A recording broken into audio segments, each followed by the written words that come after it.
well, but since our queen banished Iolanthe, fairy revels have not been what they once were. Iolanthe was the life and soul of fairyland. Why, she wrote all our songs and arranged all our dances. We sing her songs and we trip her measures, but we don't enjoy ourselves. To think that 25 years have elapsed since she was banished. What could she have done to deserve so terrible a punishment? Something awful. She married a mortal. Why, is it injudicious to marry a mortal? Injudicious? It strikes at the root of the whole fairy system. By our laws, the fairy who marries a mortal dies. But Iolanthe didn't die. No. Because your queen, who loved her with a surpassing love, commuted her sentence to penal servitude for life on the condition that she leave her husband and never communicate with him again. That sentence of penal servitude she is now working out at the bottom of that stream. Yes, but when I banished her, I gave her all the pleasant places of the earth to dwell in. I'm sure I never intended that she should live at the bottom of that stream. Why, it makes me perfectly wretched to think of all the discomfort she must have undergone. Think of the damp. But her chest was always delicate. And the frogs. I shall never enjoy any peace of mind until I know why Iolanthe went to live among the frogs. Then why not summon her and ask her? Why? Because if I set eyes on her, I should forgive her at once. Oh, then why not forgive her? 25 years, it's a very long time. Oh, think how we loved her. Loved her? What was your love to mine? Why, she was invaluable to me. Who taught me to curl myself up inside a buttercup? Iolanthe. Who taught me to swing upon a cobweb? Iolanthe. Who taught me to dive into a dewdrop, to nestle in a nutshell, to gamble upon gossamer? Iolanthe. She certainly did surprising things. Oh, give her back to us, great queen. For your sake, if not for ours. Oh, I should be strong, but I am weak. I should be marble, but I am clay. The punishment has been heavier than I intended. I never meant that she should live among the frogs, and, well, it shall be as you wish. It shall be as you wish.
from? Why on earth did you decide to live at the bottom of that stream? To be near my son, Strephon. Bless my heart, I didn't know you had a son. He was born soon after I left my husband, by your royal command, but he does not even know of his father's existence. How old was he? 24? No one to look at you would think you had a son of 24. But that's one of the advantages of being immortal. We never grow old. Is he pretty? He's incredibly pretty, but he's inclined to be short. Oh. I see no objection to shortness, in moderation. What is he? He's an Arcadian shepherd, and he loves Phyllis, a ward in Chancery. A mere shepherd? Oh, and a fairy at that. He's a fairy down to the waist, but his legs are mortal. Dear me. I have no reason to suppose I'm more curious than other people, but I confess I should like to see a person who's a fairy down to the waist, but whose legs are mortal. Nothing easier, for here he comes.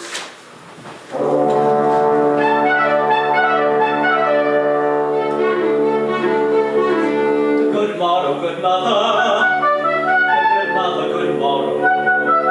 My son meets all other. They banish your sorrow. With joy we'll telling my bosom is swelling, so join in a measure express of pleasure. For I'm to be married today, today.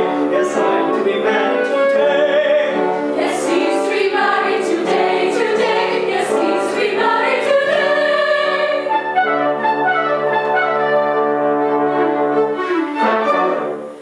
Then the Lord Chancellor had at last given you his consent to marry his beautiful ward Phyllis.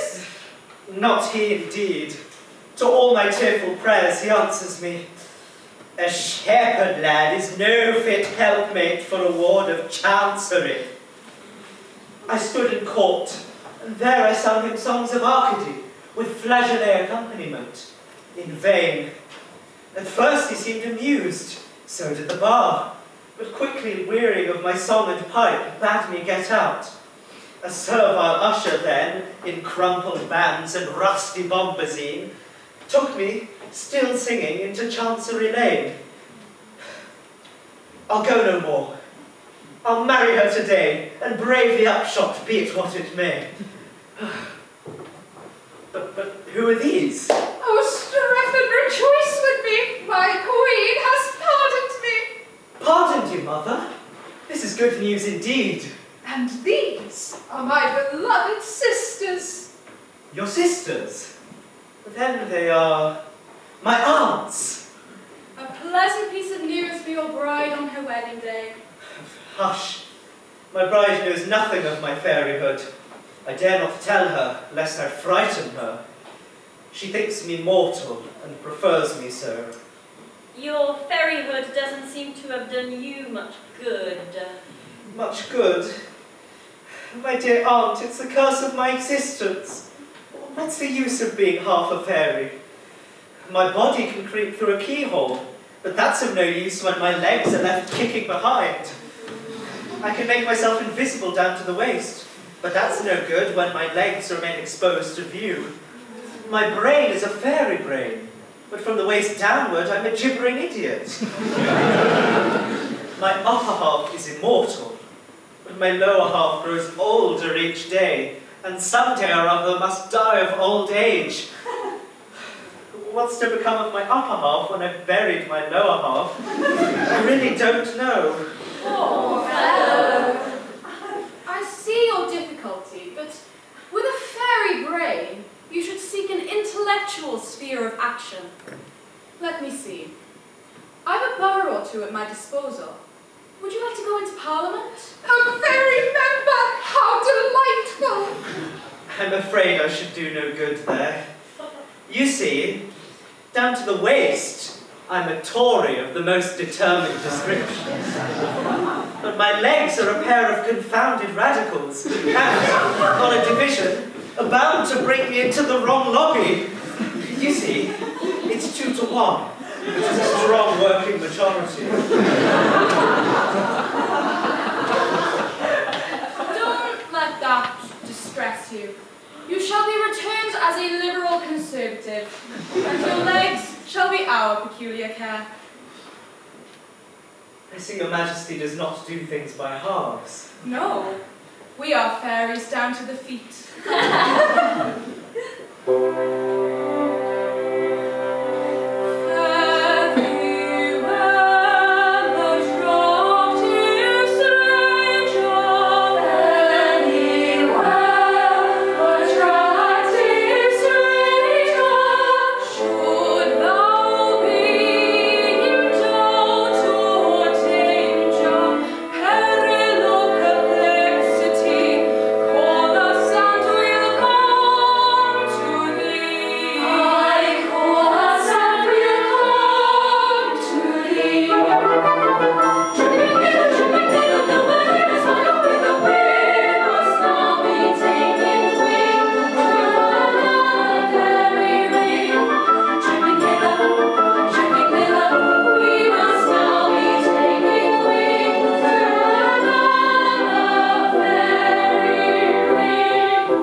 Phyllis, today we are to be made happy forever. Well, we're to be married. It's the same thing. I suppose it is. But oh, Strephon, I tremble at the step that I'm taking. I believe it is penal servitude for life to marry a ward of court without the Lord Chancellor's consent. I shall be of age in 2 years. Can't you wait 2 years? 2 years? Have you ever looked in the glass? No, never. Well, take a look and tell me if you think it's rational to expect me to wait 2 years. No, you're quite right. It would be too hard. One must be reasonable. Who knows what might happen in that time? You may even fall in love with the Lord Chancellor himself. Yes, he is a clean old gentleman. Besides, half the House of Lords are sighing at your feet. The House of Lords are certainly extremely attentive. Attentive? I should think they were. Why did 25 Liberal peers come to shoot over your grass plot last autumn? It couldn't have been the sparrows. Why did 25 Conservative peers come to fish your pond? Don't tell me it was the goldfish. No. Delays are dangerous. And if we are to be married, the sooner the better.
I'm quite prepared to marry again. Would there be the deuce to pay the lords if I fell in love with one of my wards?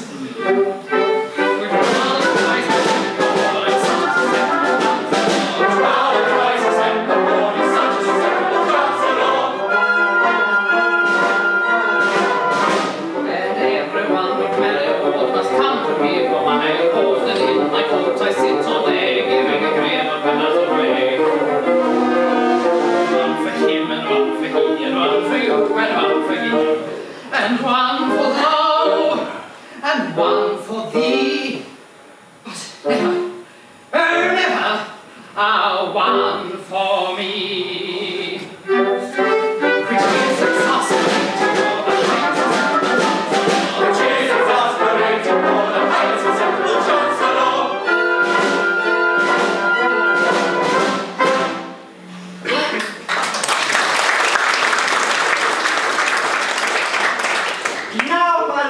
To the business of the day.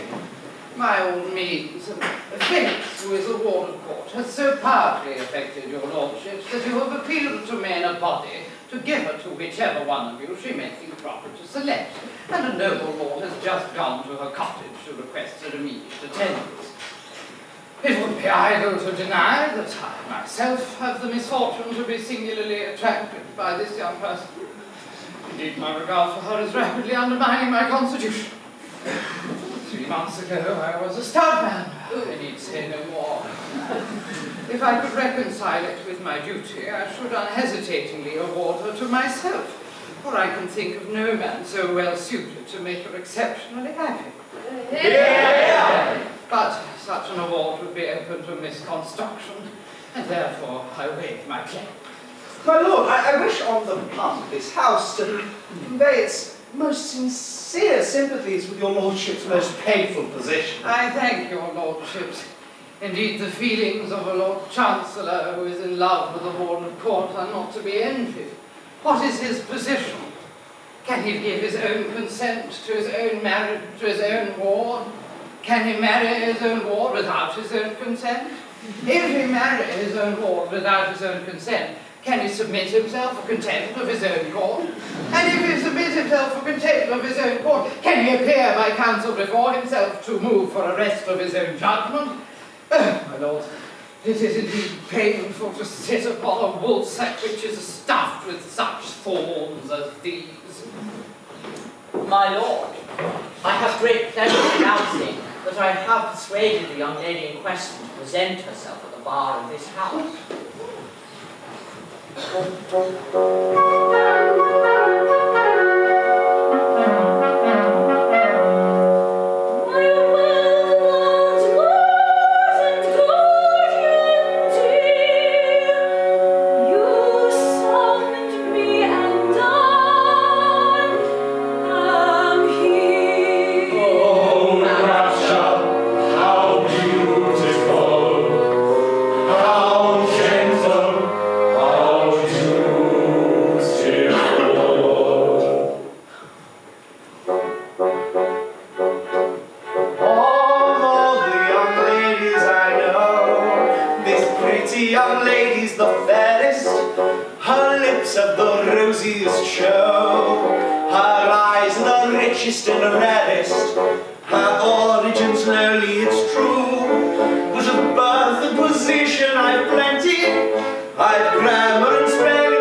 use, but I'll stick to my pipes and my tables.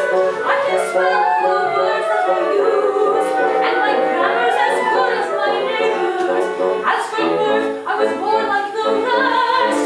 My behavior's rustic but hearty, and I know what to look for the best when I wrote a particular party.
Spurn not the nobly born with love affected, nor treat with virtue scorn the well connected.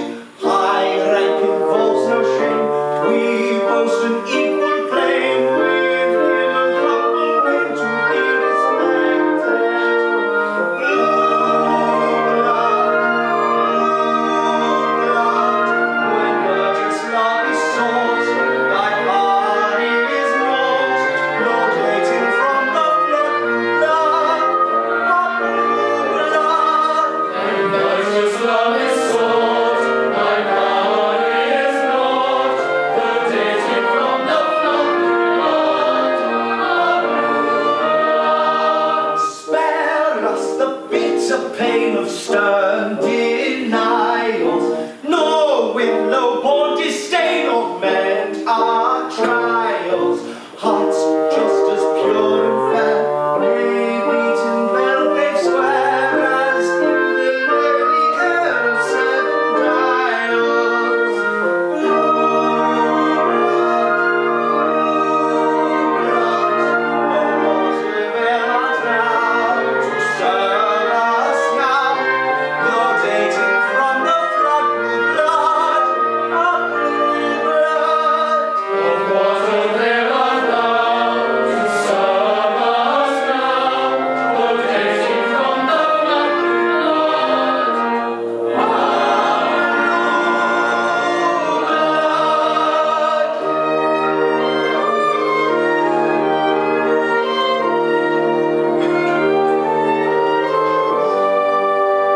My lords, it may not be. With grief my heart is riven. You waste your time on me. For my heart is given. Yes, And who has dared to brave our high displeasure, and thus defy our definite command? 'Tis I, young Strephon, mine this priceless treasure. Against the world, I claim my darling's hand.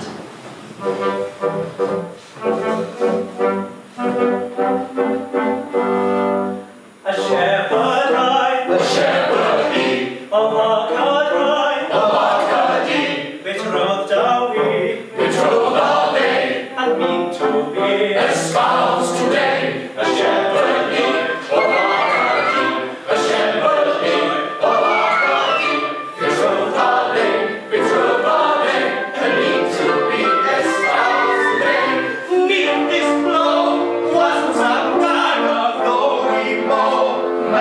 early stagger, in each heart, proud of being lately. Let's depart, dignified and stately. Let's depart, dignified and stately. Dignified and stately. Dignified and stately. Dignified and stately. Dignified and stately. Dignified and stately.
What excuse have you to offer for having disobeyed an order of the Court of Chancery? My lord, I know no courts of chancery. I go by nature's acts of parliament. The bees, the breeze, the seas, the rooks, the brooks, the vales, the gales, the fountains and the mountains cry, "You love this maiden, take her, we command you." 'Tis writ in heaven by the bright barbed dart that leaps forth into lurid light from each grim thundercloud. The very rain pours forth her sad and sodden sympathy.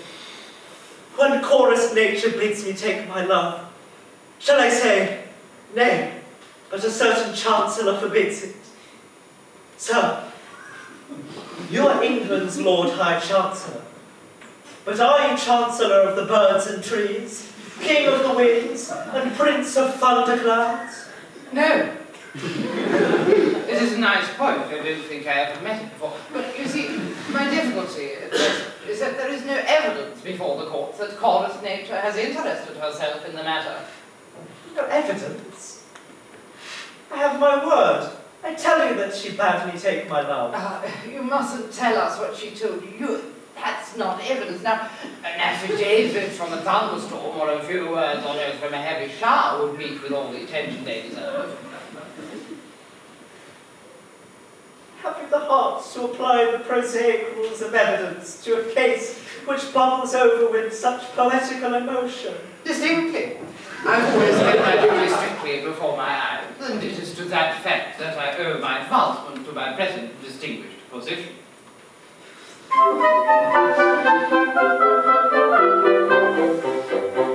When I went to the bar as a very young man, said I to myself, said I, and work on a new and original plan, said I to myself, said I never assumed that a rogue or a thief is a gentleman worthy implicit belief because his attorney has sent me a brief, said I to myself, said I.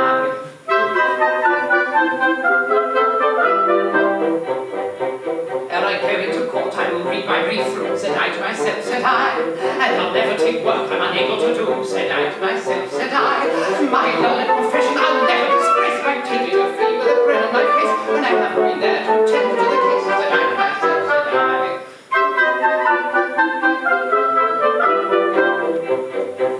I'll never throw dust in a juryman's eyes, said I to myself, said I, or hoodwink a judge who's not overwise, said I to myself, said I, or assume that the witnesses sound and force an exchequer to invent your reason before some pound themselves as a matter of course, said I to myself, said I.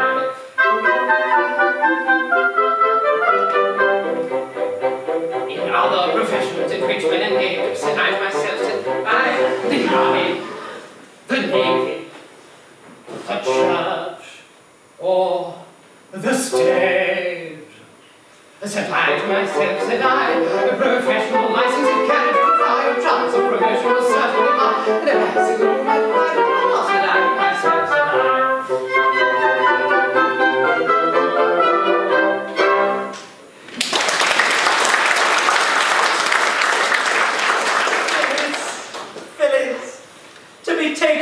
me just as I was at the point of making you my own. It's too much. It's too much. My son, in tears, and on his wedding day. My wedding day. Mother, weep with me, for the law has interposed between us, and the Lord Chancellor has separated us forever. The Lord Chancellor? If he did but know. If he did but know what? No matter. The Lord Chancellor has no power over you. Remember, you are a fairy. You can defy him. Down to the waist. Yes, but from the waist downward he can commit me to prison for years. What's the use of my body being free if he can work my legs up for 7 years penal servitude? True, but take heart. The Queen has offered you her special protection. I shall go before her and plead your peculiar case. My beloved mother, how can I repay the debt I owe you?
Has been my mother.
excuse of a son, which is English for a dente. But of all I ever had, this is much the most absurd, for she's 17 and he is 5 and 20. If she is 17 and he is only 5 and 20, oh, fine, the serpent is a rogue. Now listen to me, for this paradox for me is all nobody at all for the Chen-Chen. The age upon the date of his brother, one is 8, and she's 17 and he is 5 and 20. She is 17 and he is only 5 and 20. Saying his mother is an utter bit of folly, oh, fine, the serpent is a rogue. Perhaps his brain is talent and his very melancholy. Talent, all long way. I wouldn't say a word, it could be like a dozen juries, but to find a mother younger than the sun is very curious. Enough to find a mother that is usually serious. Talent, all long way. Go away, I should say. You display. It is rude, and the food rude. Your rude, raise your face. Fiona, little Fiona. I'm one. You're a whale, little damn, so take care.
Oh, Chancellor, unwary, it's highly necessary.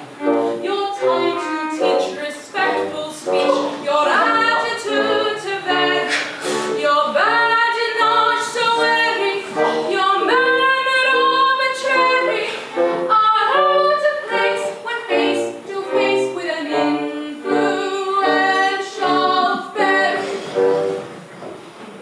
You never knew we were talking to an influential fairy. Plague on this spaghetti. I'm in a nice quandary. A hasty tale with the dames unknown. I ought to be more chary. It seems that she's a fairy from Anderson's library. And I took her for the proprietor of the seminary. Took her for the proprietor of a ladies' seminary.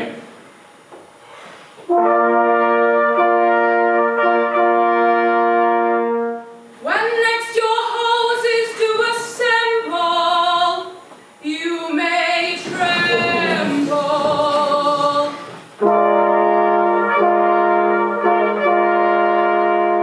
Our wrath, when gentle men offend us, is tremendous.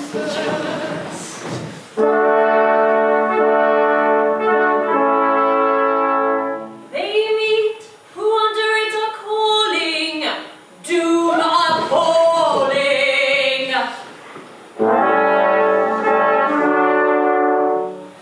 Take down our sentence as we speak it, and he shall reap it. Spare us! Schools wrath and cast away, crooks and pipes and ribbons so gay, crooks and hands that beat and blow, into Parliament you shall go. Into Parliament he shall go, backed by a supreme authority, will command a large majority. Into Parliament, Parliament, he shall go. Into Parliament he shall go. Into Parliament, Parliament, he shall go. Into Parliament he shall go. In the parliamentary hive, liberal, conservative, with all Tory I don't know, but into Parliament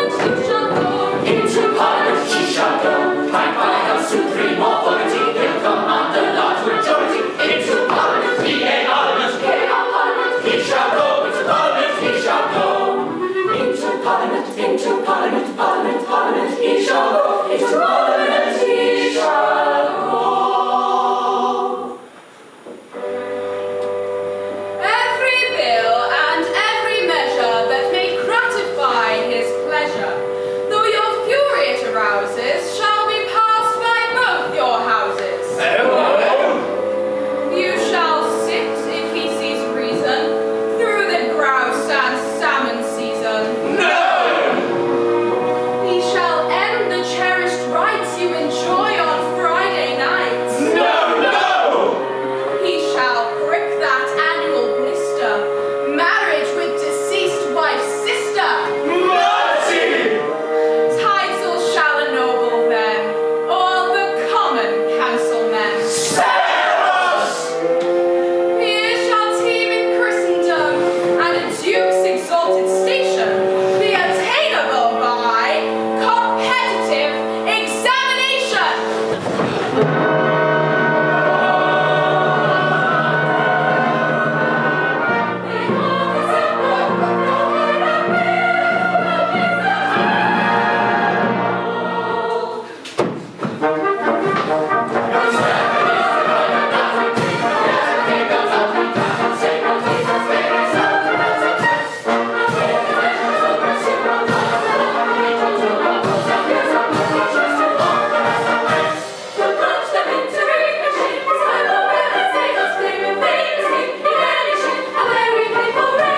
Your pals we ought to see. A Darley meant to fall on. If you suit a high prestige. Your prestigious branch. Your wealthy daughters equal to a Darley meant to fall.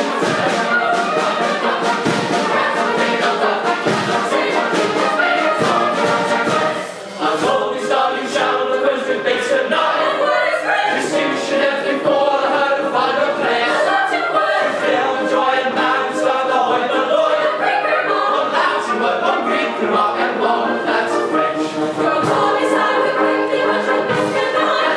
His French distinction is they brought her and multiplied. A Latin word, Fill with joy and madness of the heart, the Lord. a Greek remark, Latin word, one Greek remark, and one that's French.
Why, hello, little Lord. it's a trap! Not someone help! Please help!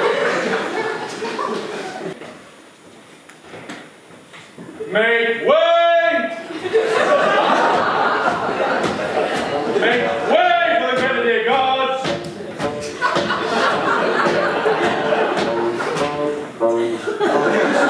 Make way! Make way!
when all night long a sharp remains on sentry go to chase monotony.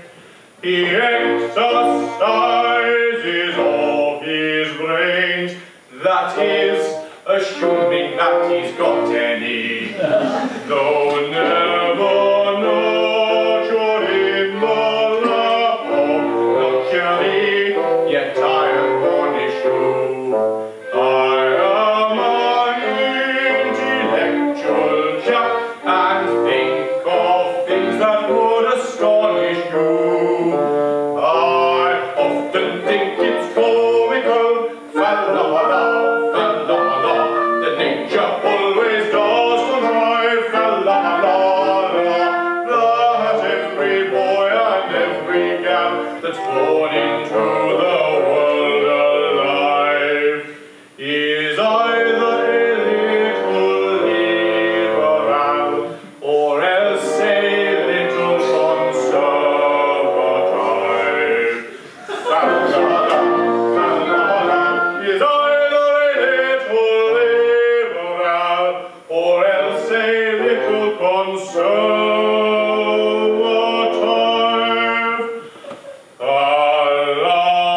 La-la-la.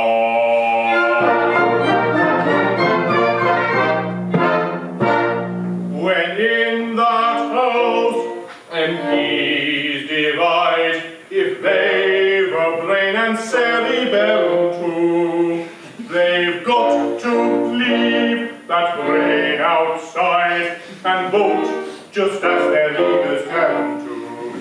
But then the prospect of a lot of dull MPs in close proximity, all thinking for themselves is what no man can face with equanimity.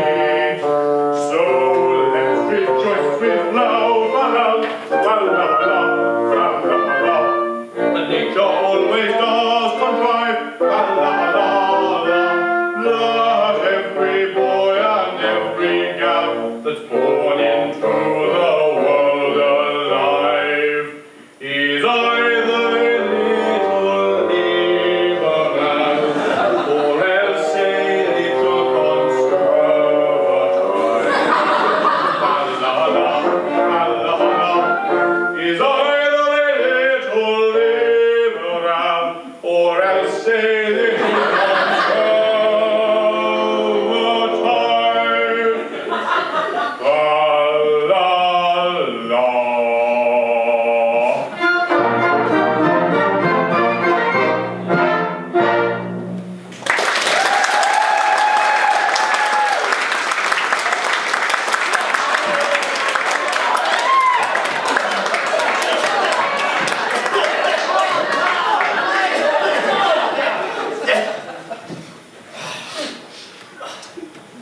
My lords, second reading of the Grammar and Spelling Bill by Lord Strephon of Arcadia. My noble lords, for such a long time has this house been occupied by persons, anyone of high standing, and bishops. For too long have appointments to this house been made willy-nilly, no care for the skill of the appointees. Therefore, this bill shall introduce an examination which anyone can take to enter into the peerage. Commoner, peer, fairy.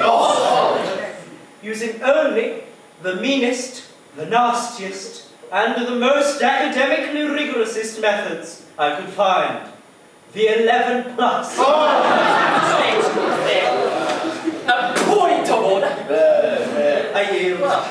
I by no means expect a mere shepherd to pause the problem, but a peer and preside purely by Carys shall pose a perpetual prosperity to the plebeians and the poor that us peers would rather purge and plunder for our purposes. I pause you perfectly quickly, but believe me, that a bunch of bumbling, bungling baboons, boisterously barking buffoonery, bereft of brains and bare of brawn, are bound to bring Britain to the brink of bankruptcy. Furthermore, my good friend, the Fairy for Basingstoke, has added a small amendment to the bill. Henceforth, heretofore, and forevermore, the noble woolsack shall no longer be occupied by your good Lord Chancellor, but the Fairy Queen shall preside over his laws.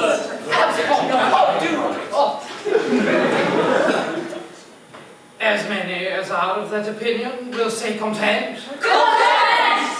Of the contrary, not content. No content! Not content!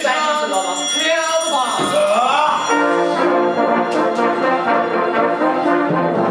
Right! A ferry under woolsack! Our woolsack! Upon which our Lord Chancellor, and the Lord Chancellor before him, and the Lord Chancellor before him, and so on, so forth, yes, has sat for centuries. This woolsack of his might is what our house is known for. Sitting around! Some fluttering fairy autocrat whose ancestors are probably terrible or dragonflies to have her take the Lord Chancellor's place is a disgrace, not only upon our illustrious standing, but worse, our illustrious sitting. And that, Lord, is my to unhesitatingly vote in favour of the bill.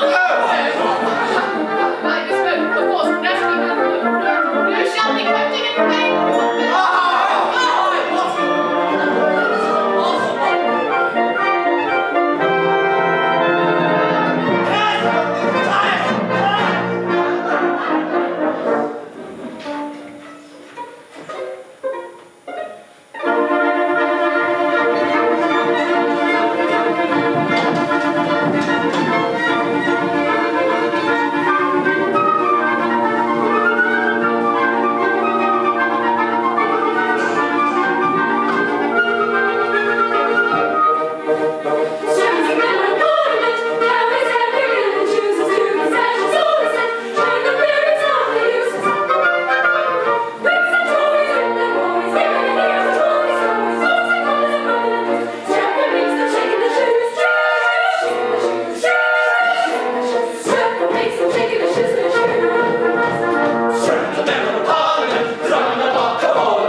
Yes, eat their shrimp.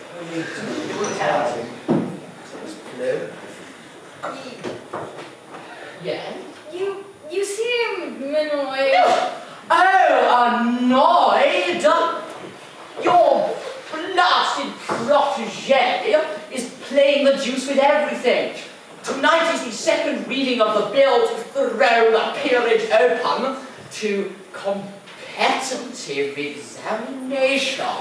And you carry it too? Carry it? Of course he will. He's a parliamentary pitford. He carries everything. Yes, if you please. It's our fault. The devil did. Oh, yes, it is. See, we influence the members to make them vote any which way we wish. It's our system. Shortens the debates. Well, think what it all means. I mean, I don't so much mind for myself, but a house of peers with no grandfathers worth mentioning. Like, the country must go to the dogs. I suppose it must. Oh, well, indeed, I don't want to say a word against brains. Fantastic things, brains. Often wish I had some myself, you know, but with a house of peers composed entirely of persons of intelligence, what on earth is to become the House of Commons? I never thought of that. Ah, you see, now, of course you didn't. This is what happens when women interfere in politics. The the House of Lords is the only institution that is absolutely not susceptible to any improvement whatsoever.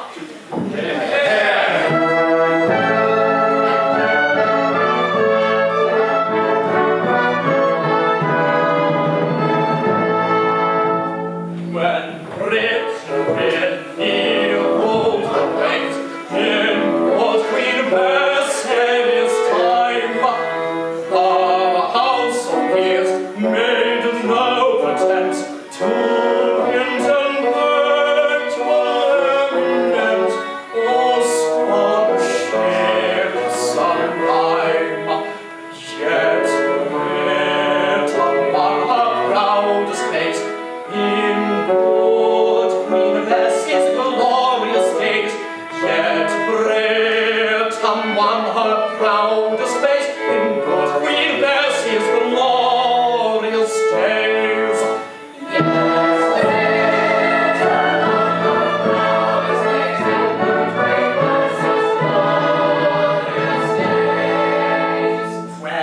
When crashed on the pot, As every charge and ten, the House of Peers throughout the war did nothing in particular, and did it very well. yet Britain set the world ablaze in good King George's glorious days. Yet Britain set the world ablaze in good King George's glorious days.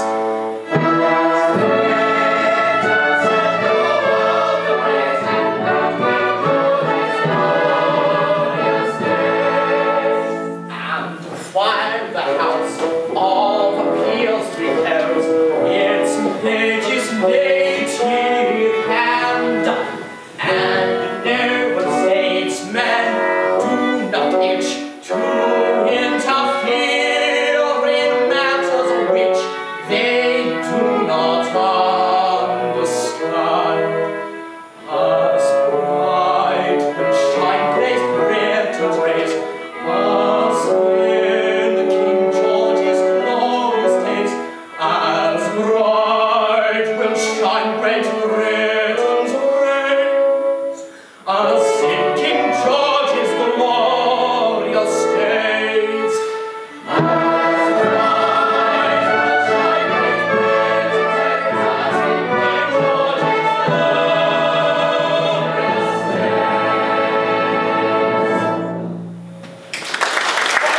as in King George's glorious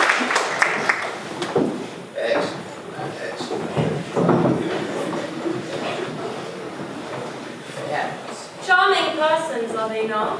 Oh, distinctly. The self-contained dignity combined with an airy condescension. Oh, give me a British representative. Then pray stop this protégé of yours at once, Amy. Think of the mischief you're doing. Oh, but we can't stop him now. Aren't they lovely? Why did you go and defy us, you great geese? In vain to us you plead. No. Your prayers we do not heed. No.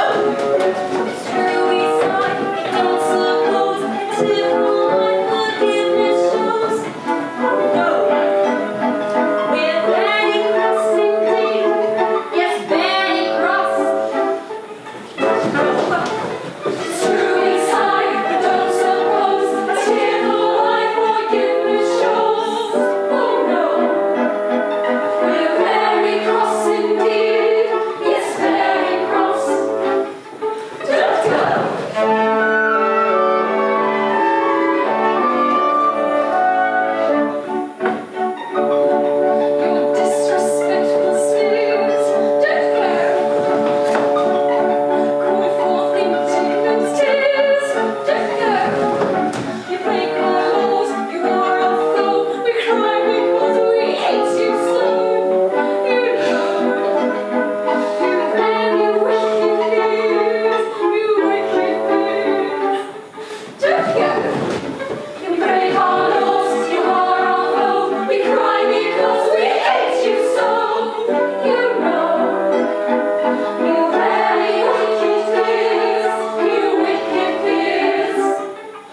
that's the case, my dears. Don't go! We'll go.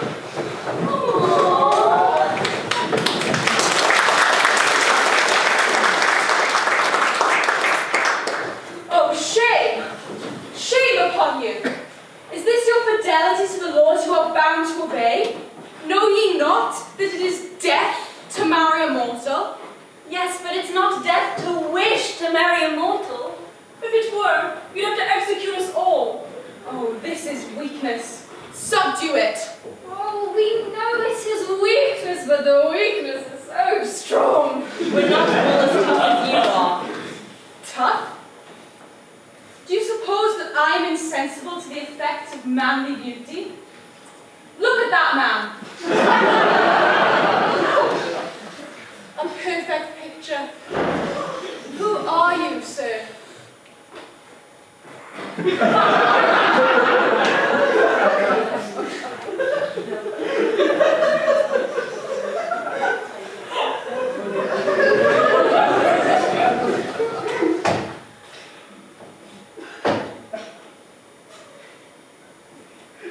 Private Phyllis, B Company, 1st Grenadier Guards! You're a very fine fellow, sir. I am generally admired. I can quite understand it. Now here is a man whose physical attributes are simply godlike. That man has the most extraordinary effect upon me. If I yielded to a natural impulse, I should bow down and worship that man. But I mortify this inclination. It skies at my feet and I spit on it. That is how I treat my regard for that man.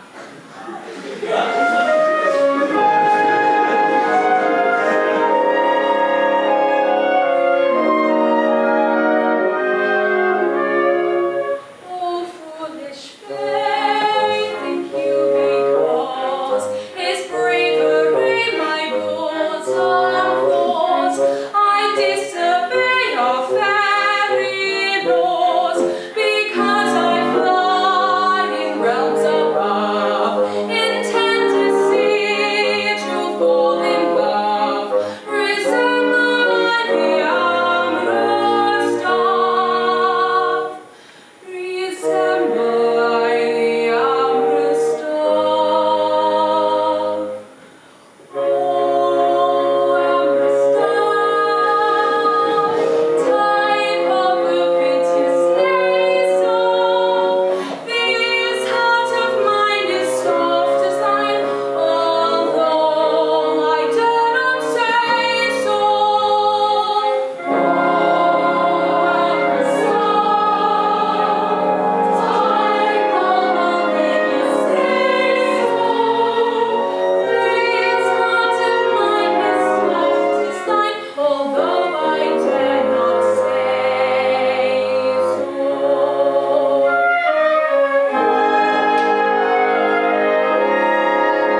am engaged to 2 noblemen at once. That ought to be enough to make any girl happy. But I am miserable. Don't suppose it's because I care for Strephon, for I hate him. No girl could care for a man who goes about with a mother considerably younger than himself. Phyllis, my heart. Phyllis, my own. Don't, how dare you! But perhaps you're the 2 noblemen I'm engaged to marry. I am one of them. I'm the other. My darling, my own. Have you settled which of you it's to be? Not altogether, no. It's a difficult position. It would hardly be delicate to toss up. On the whole, we'd rather leave it to you. I hardly see how it concerns me. You are both earls. You are both rich. You are both plain. Indeed we are. Well, at least I am. So am I. No. I am indeed very plain. Well, perhaps you are. I hardly see any difference between you. If one of you were to forgo his title and distribute his estate among his Irish tenantry, then I could see a reason for accepting the other. Paloma, would you be prepared to make this sacrifice? No, not even to oblige a lady. No, not even to oblige a lady. Well, in that case, there remains only one question. Which of us is to give way to the other? On the whole, I think she would be happier with me, although I don't know, I may be wrong. No, I don't think you are. I really believe she would. But the awkward part of the thing is that if you rob me of the girl of my heart, we must fight! And one of us must die. It's a family tradition I've sworn to respect. It's a very painful position, for I have a very strong regard for you, George. My dear Thomas. You are very dear to me. We were boys together. At least I was. If I despite you, my existence would become hopelessly embittered. Then, my dear Thomas, you must not do it. I say again and again, if it will have this effect on you, you must not do it. If one of us is to destroy the other, let it be ye. No! Ah, yes. By our boyish friendship, I implore you. Well, be it so, be it so. But no, I cannot consent to an act that would crush you with unavailing remorse. But it would not do so. For sure, I should be very sad at first. Who could not be? But it would wear off. I like you very much. But not as much, I think, as you like me. Oh, George, you are a noble fellow, but that telltale tear betrays you. No, you are very fond of me, and I cannot consent to give you a week's uneasiness on my account. But, my dear Thomas, it would not last a week. Remember that you are the leader of the House of Lords, and upon your demise, I should take your place. No, my dear Thomas, it would not even last a day. I do have a It is not worth your while. Well, I don't believe it is. No, nor I. The sacred ties of friendship are paramount. Perhaps I may incur your blame. The things of you I would not do in friendship's name. And I may say I think the same, not even love rank up to friendship's name. Then freely mind the blame. Forget your careers and go your ways in friendship's name. In friendship's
my ardent soul encumbers.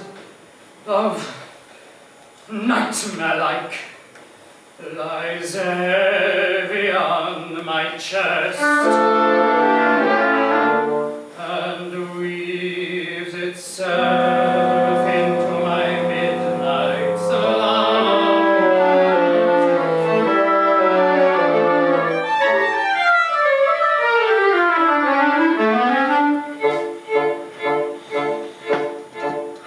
Lying awake with a dismal headache and reposes to hold my anxiety, I conceive you may use any language you choose to indulge in without impropriety. For your brain is on fire, the meditate conspire of usual slumber to plunder you. First your counterfeit goes and uncovers your toes, and your sheet slips you out from under you. Then the blanketing tickles you feel like makes pickles of temporary sharps the breaking, and you're hot and you're cross and you tumble and toss to the nothing with you and the ticking.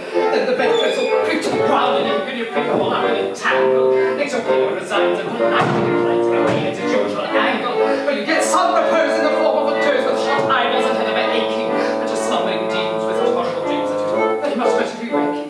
If you're dreaming of crossing the channel or tossing about in the steam of a boat, which is something between a large bathing machine and a very small second class bed, and you're giving a treat to any ice and cold meat to a party of friends and relations, they're a ravenous horde and they're walking on board slow squares out getting to stations, and bound on the journey you'll find a return, you start in the morning from devil, he's a bit undersized and it is surprised when he tells you it's early 11. Well, you're driving like mad with the sea and the land by the ships now for wheeler, and you're playing run games and you're also mandates and you tell them the tides pick the deal on, but this you can't stand to, you throw up your hand and you find her as cold as bicycle. You're trying to know socks that accent with God nonsense, it's all big on the bicycle. In the crew on the bicycles to which they somehow or other invested in, is telling the towers of the particulars of the company is interested in. It's scheme devices to get their prices all from coffins to cables, which give the sales by treating retailers as though they were all vegetables. You get a little straight to the mouth of the trade, the first thing is what's with the boat trick, and his next will take root to his fingers and shoot him on the small bud like a fruit tree. But the green goes to take a grapes and grapey, cauliflower, pineapple, and cranberry, while the bicycle runs, red and brown and puffs and corns and cranberries. The shares of the penny ever so many are taken by round shadow wearing, just as if you are not away. With a shudder, despairing, the honor.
We are much distressed to see your lordship in this condition. Ah, your lordships. It is seldom that a Lord Chancellor has reason to envy the position of another, but I must confess at this moment I would rather be 2 earls engaged to face than any other half-dozen noblemen upon the face of the globe. Yes, it's an enviable position when you're the only one. Yes, most enviable. At the same time, seeing you thus, we must naturally say to ourselves, this is very sad. His lordship is normally constitutionally as blind as a bird. He thrills upon the bench like a thing of song and gladness. His series of judgments in F-sharp minor, given andante in 6/8 time, are among the most remarkable effects ever produced in a court of chancery. His decrees, I think, make him the only lyric judge with the honour of a double encore. Yes, well, that word is French. Yes, well done. How can we do that which will deprive the court of one of its most attractive creatures? I feel the force, my lords. But I'm here in two capacities. They clash, my lords, they clash. In declining to entertain my last application to myself, I presume to address myself in such a way as makes it impossible for me ever to apply to myself again. It was a painful scene, my lord, most painful. So this is what it is to have two capacities. Let us be thankful we are persons of no capacity whatever. Oh, very good, Paloma. My lord, you are a very just and kindly old gentleman, and therefore need have no hesitation in approaching yourself on this matter, provided that you do so with the proper respect and deference. You really think so? I do, my lord. Well, then I shall nerve myself to another effort. And if that fails, I resign myself to my fate.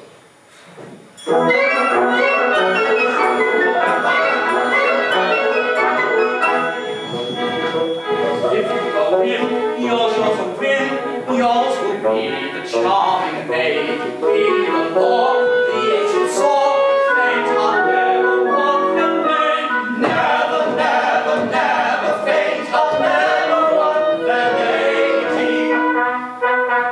Every journey has an end, when at the last affairs you mend, lock the door and day is night, hustle your horse and don't say no.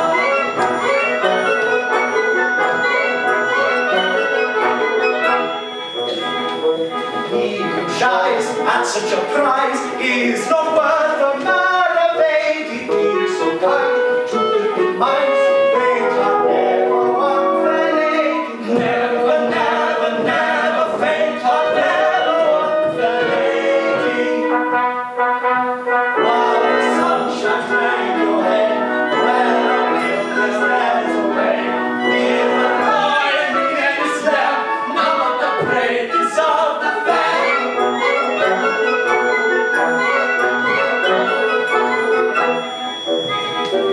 I take heart and make a start, although I fear prospects are shady. Much I spend to gain my end. Faint heart never won fair lady. Never, never, never, fate I'll never want the lady. Nothing venture, nothing win, blood is thick, but water's thick. If I'm burning for a pound, it's love that makes the world go round. Nothing venture, nothing win, blood is thick, but water's thick. If I'm burning for a pound, it's love that makes the world go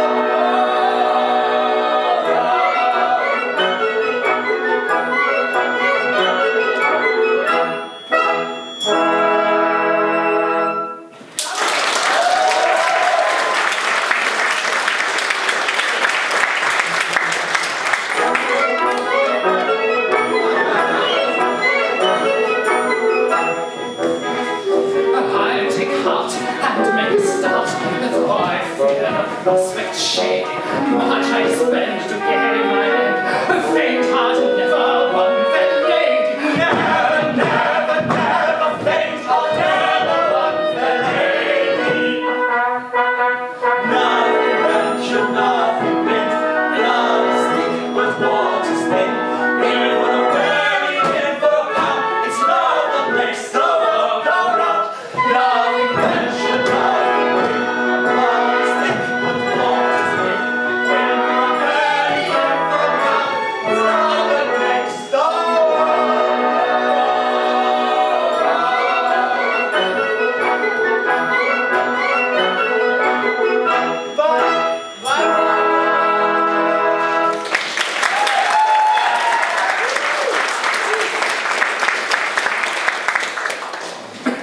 I suppose one ought to enjoy oneself in Parliament when one commands both parties as I do.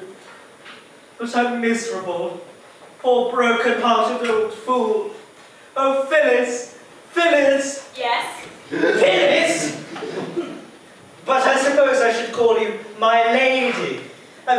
been informed which title your ladyship is pleased to select? I haven't quite decided.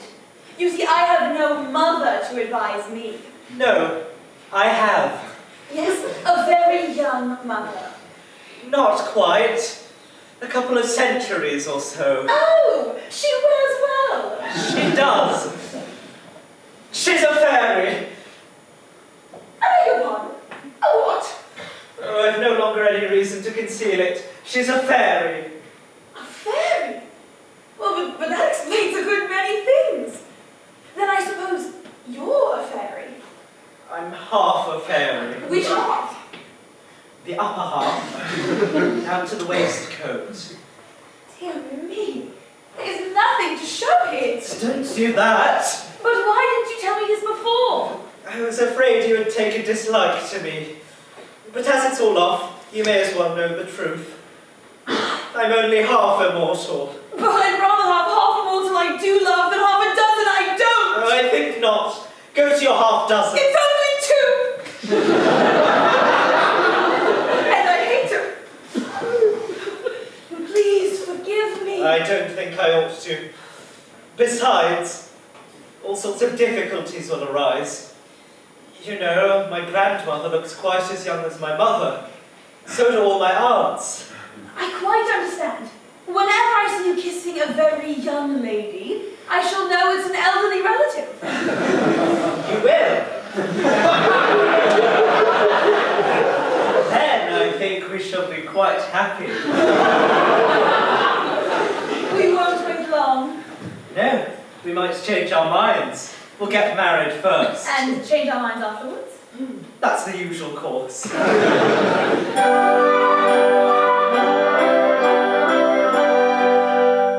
If we're weak enough to tarry, we man, you and I, of the feeling I inspire, you may try and buy and buy. 4 years of flowing compass, less than offers, that is why I am sure we should not tarry, we marry you and I.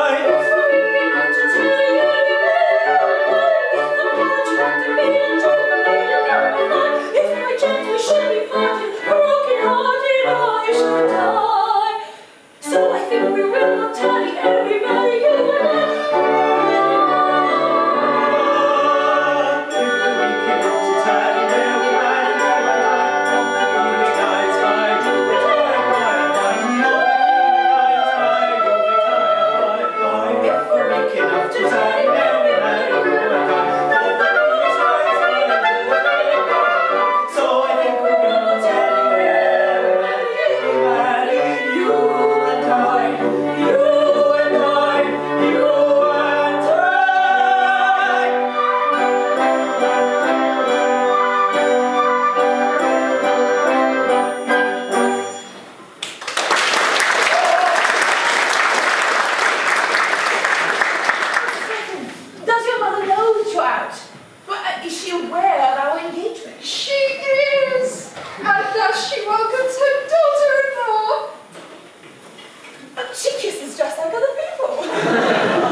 About him. Mother, none can resist your fairy eloquence. Will you go to him and plead for us? No. No. Impossible. But our happiness, our very lives depend on it. Madam, you cannot refuse to do this. You do not know what you ask of me. The Lord Chancellor, he is my husband. Your husband? My husband and your father! But then our course is plain. Upon his learning that Strephon is his son, all objections to our marriage will be at once removed. It cannot be. He believes me to have died childless, and dearly as I love him, I am bound under penalty of death not to undeceive him. But see, he comes! Quick, my veil! Victory! Victory! Victory! Victory! Victory! Success has crowned my efforts, and I may consider myself engaged to Phyllis. At first I wouldn't hear of it. It was out of the question. But I took heart. I pointed out to myself that I was no stranger to myself, that in point of fact I'd been acquainted with myself for some years. And I handsomely added that I yielded to no one in admiration for my private and professional virtues. This was a great point gained. I then endeavoured to work upon my feelings. Conceive my joy when I distinctly perceived a tear glistening in my own eye. Eventually, after a severe struggle with myself, I reluctantly, most reluctantly, consented.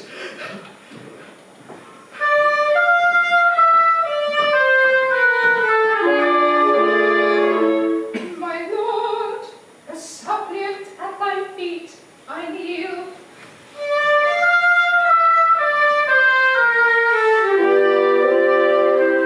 Oh, listen to a mother's fond appeal. Hear me tonight, I come in urgent need. 'Tis for my son, young Strephon, that I plead. He loves, if in the bygone years my eyes have never shed tears, fitter unavailing tears, one untimely death. If in the heaving tide of life sad thoughts of her arise, then let the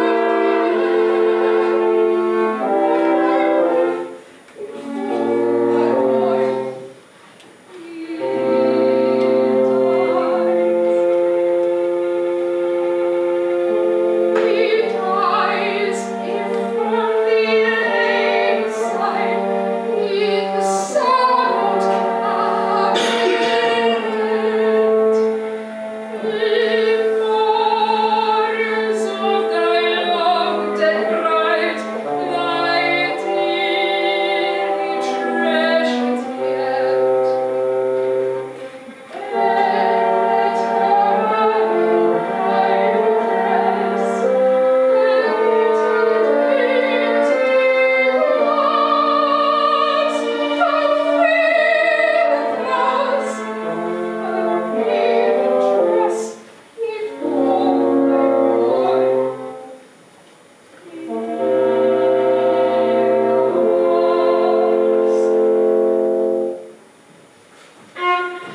It may not be, for so the fates decide. Learn thou that Phyllis is my promised bride. Thy bride? No, no. It shall be so. Those who would separate us, woe betide. Until thy lips have spoken, I plead in vain.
countesses and baronesses now.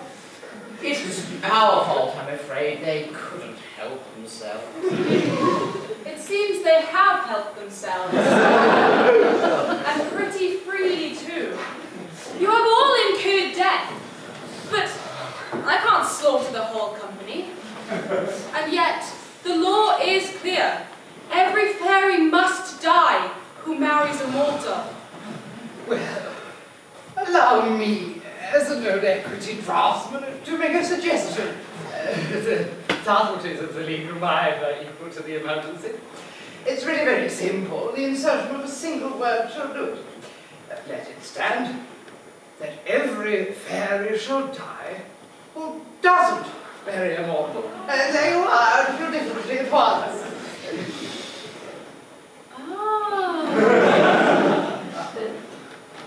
We like your humor. Very well. Private Willis!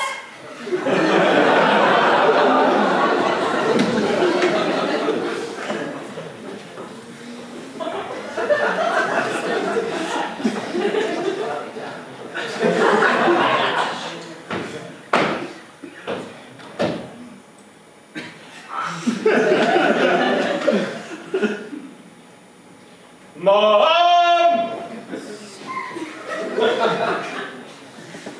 To save my life, it is necessary that I marry at once. How should you like to be a fairy guardsman? Well, Mom, I don't think much of the British soldier who wouldn't ill-convenience himself to save a female in distress. Oh, you're a very brave fellow, sir. You are a fairy from this instant.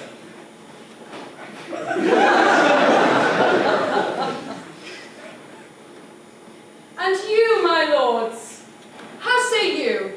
Will you join our ranks? Well, now that the House of Peers is to be recruited entirely from persons of intelligence, I really do not see what use we are down here anymore. Do you, Paloma?